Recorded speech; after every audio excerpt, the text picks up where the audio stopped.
ನಾವು ಸ್ಪೇಸ್ ಅಂದರೆ ದೊಡ್ಡ ರಾಕೆಟ್ಸ್, ಇಸ್ರೋ, ನಾಸಾ, ಕೋಟಿಗಟ್ಟಲೆ ಖರ್ಚು ಅಂದ್ಕೊಂಡಿದ್ದೀವಿ. ಆದರೆ ಇವತ್ತು ಸ್ಪೇಸ್ಗೆ ಒಂದು ಶೂ ಬಾಕ್ಸಸ್ ಅಥವಾ ಅದಕ್ಕೂ ಚಿಕ್ಕದಾದ ಸ್ಯಾಟಲೈಟ್ಗಳು ಹೋಗ್ತಿವೆ. ಅದನ್ನ ಬಿಲ್ಡ್ ಮಾಡ್ತಿರೋದು ಬರೀ ಗೌರ್ಮೆಂಟ್ ಮಾತ್ರ ಅಲ್ಲ, ಸ್ಟೂಡೆಂಟ್ಸ್, ಕಾಲೇಜಸ್, ಸ್ಟಾರ್ಟಪ್ಸ್ ಕೂಡ ಇನ್ವಾಲ್ವ್ ಆಗಿದೆ. ಹಾಗಾದರೆ ನೀವು ಪ್ರಶ್ನೆ ಕೇಳ್ಬೋದು, ಈ ಸ್ಯಾಟಲೈಟ್ನ ಹೆಸರೇನು? ಉತ್ತರ ಕ್ಯೂಬ್ಸ್ಯಾಟ್. ಇವತ್ತು ನಾವು ಕ್ಯೂಬ್ಸ್ಯಾಟ್ ಅಂದ್ರೇನು, ಅದು ಯಾಕೆ ಇಷ್ಟೊಂದು ಇಂಪಾರ್ಟೆಂಟ್, ಮತ್ತೆ ಅದು ಸ್ಪೇಸ್ ನ ಹೇಗೆಲ್ಲ ಚೇಂಜ್ ಮಾಡ್ತಿದೆ ನಾವು ಕ್ಲಿಯರ್ ಆಗಿ ಅರ್ಥ ಮಾಡ್ಕೊಳ್ಳೋಣ. ವಿಷಯ ಪೂರ್ತಿಯಾಗಿ ತಿಳ್ಕೊಳ್ಳೋದಕ್ಕೆ ವಿಡಿಯೋ ಸ್ಕಿಪ್ ಮಾಡದೆ ಕಡೆಯವರೆಗೂ ನೋಡಿ.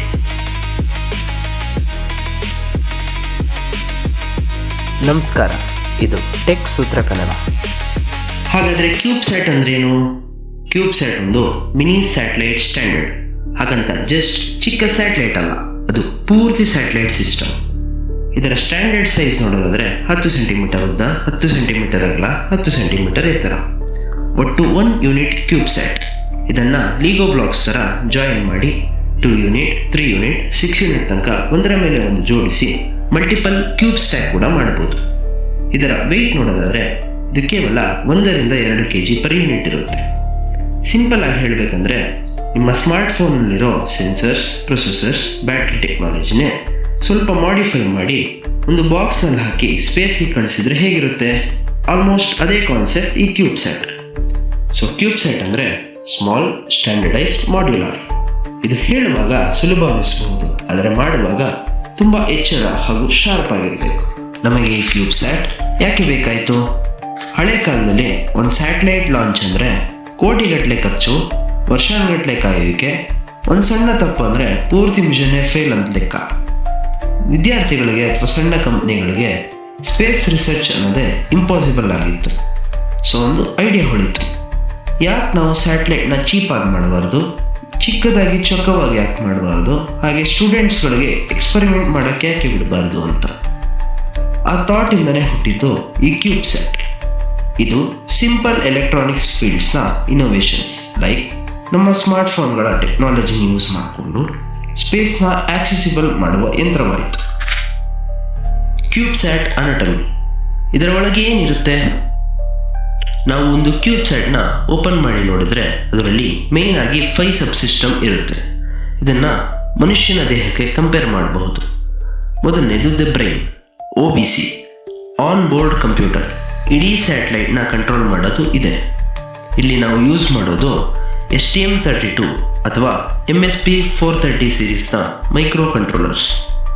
ಕಾರಣ ಇದು ಲೋ ಪವರ್ ಹಾಗೂ high efficiency ಕೊಡಬಲ್ಲದ್ದು.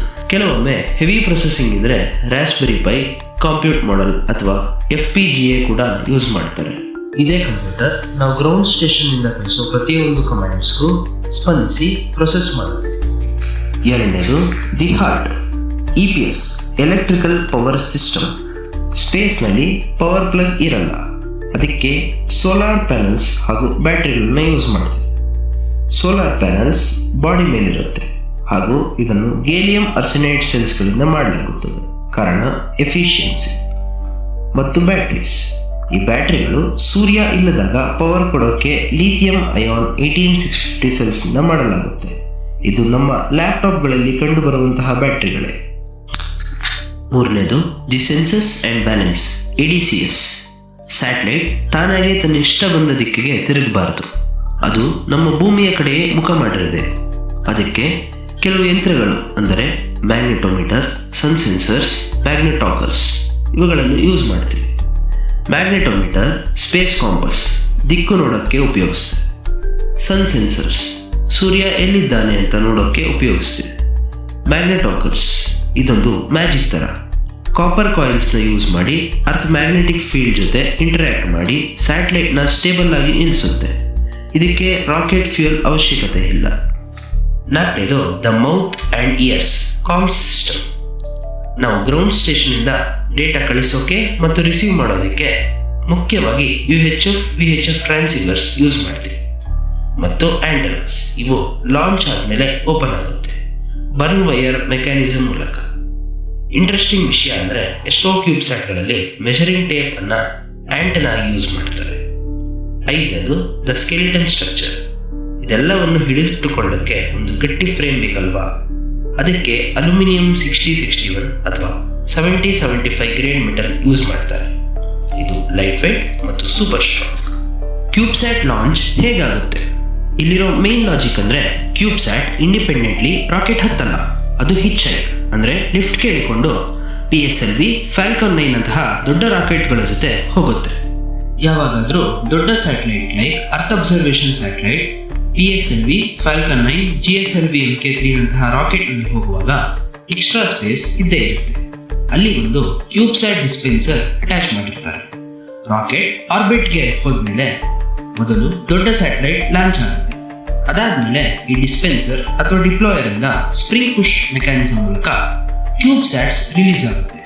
Litre ground station ಅಲ್ಲಿ ಕೂತ್ಕೊಂಡು ಆರ್ಬಿಟ್ ನಲ್ಲಿ ಆಪರೇಟ್ ಮಾಡ್ತಾರೆ. ಇದು ಅಫೋರ್ಡೆಬಲ್, ಫಾಸ್ಟ್ ಮತ್ತು ಎಫಿಷಿಯಂಟ್. ಕ್ಯೂಬ್ಸ್ಯಾಟ್ ಏನು ಮಾಡುತ್ತೆ? ಕ್ಯೂಬ್ಸ್ಯಾಟ್ ಚಿಕ್ಕದು ಅಂದ ಮಾತ್ರಕ್ಕೆ ಅದು ಆಟದ ವಸ್ತು ಅಲ್ಲ, ಅದು ಗಂಭೀರವಾದ ವೈಜ್ಞಾನಿಕ ಕಾರ್ಯಾಚರಣೆಗಳನ್ನು ಒಳಗೊಂಡಿದೆ. ಕ್ಯೂಬ್ಸ್ಯಾಟ್ ಮಾಡ್ತಿರೋ ಕೆಲಸಗಳಾದರೂ ಏನು? Taking earth photos, weather data collection, climate monitoring ಮತ್ತು ಕ್ರಾಪ್ ಹೆಲ್ತ್ ಅನಾಲಿಸಿಸ್.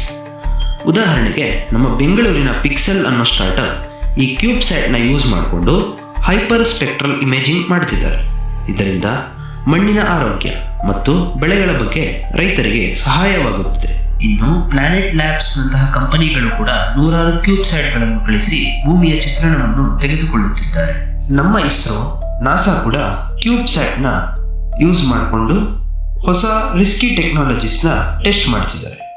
ಯಾಕಂದರೆ ಇದು ರಿಸ್ಕ್ ಕಡಿಮೆ, ಖರ್ಚು ಕೂಡ ಕಡಿಮೆ, ಕಲಿಯೋದು ಫಾಸ್ಟ್ ಆ್ಯಂಡ್ ಈಸಿ. ಕ್ಯೂಬ್ಸ್ಯಾಟ್ ಮತ್ತು ವಿದ್ಯಾರ್ಥಿಗಳು.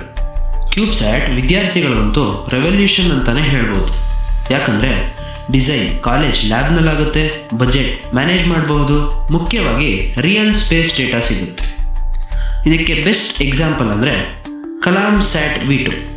ಇದನ್ನು ಮಾಡಿದ್ದು ನಮ್ಮ ಹೆಮ್ಮೆಯ ಭಾರತದ ವಿದ್ಯಾರ್ಥಿಗಳೇ. ಸ್ಪೇಸ್ ಕಿಡ್ಸ್ ಇಂಡಿಯಾ ಇದು ಜಗತ್ತಿನಲ್ಲೇ ಲೈಟೆಸ್ಟ್ ಸ್ಯಾಟಲೈಟ್, ಕೇವಲ 1.26 kg ಇತ್ತು.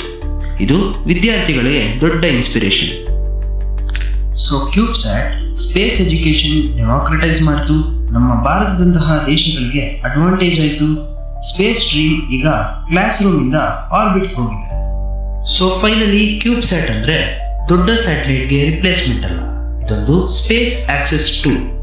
It teaches how space works, how visions are designed, how future engineers are built. ಫ್ಯೂಚರ್ನಲ್ಲಿ ಟೆಕ್ನಾಲಜಿ ಎವಾಲ್ವ್ ಆಗಬಹುದು, but CubeSat one thing prove ಮಾಡಿತು: ಸ್ಪೇಸ್ ಕೇವಲ ವಿಜ್ಞಾನಿಗಳಿಗಷ್ಟೇ ಸೀಮಿತವಲ್ಲ, ವಿದ್ಯಾರ್ಥಿಗಳು ಹಾಗೂ ಉತ್ಸುಕರಿಗೆ ಲರ್ನಿಂಗ್ ಪ್ಲಾಟ್ಫಾರ್ಮ್ ಕೂಡ ಹೌದು. ಇದಾಗಿತ್ತು ಇವತ್ತಿನ ಟೆಕ್ ಸೂತ್ರ. ಮುಂದಿನ ವಿಡಿಯೋದಲ್ಲಿ ಕ್ಯೂಬ್ಸ್ಯಾಟ್ ಫ್ಯೂಚರ್ ಆ್ಯಂಡ್ ಇಂಪ್ಯಾಕ್ಟ್ ಬಗ್ಗೆ ಡೀಪ್ ಆಗಿ ನೋಡೋಣ. ಒಂದು ಮನವಿ: ನಮ್ಮ ಎಲ್ಲ ವಿಡಿಯೋಗಳಿಗೆ ಲೈಕ್, ಶೇರ್ ಮತ್ತು ಸಬ್ಸ್ಕ್ರೈಬ್ ಮಾಡುವ ಮೂಲಕ ಇನ್ನಷ್ಟು ಟೆಕ್ ವಿಡಿಯೋಸ್ನ ಸುಲಭವಾಗಿ ನಿಮ್ಮ ಮುಂದೆ ತಂದಿಡಲು ನಿಮಗೆ ಮೋಟಿವೇಶನ್ ಸಿಗುತ್ತದೆ. Thank you for watching. Signing of.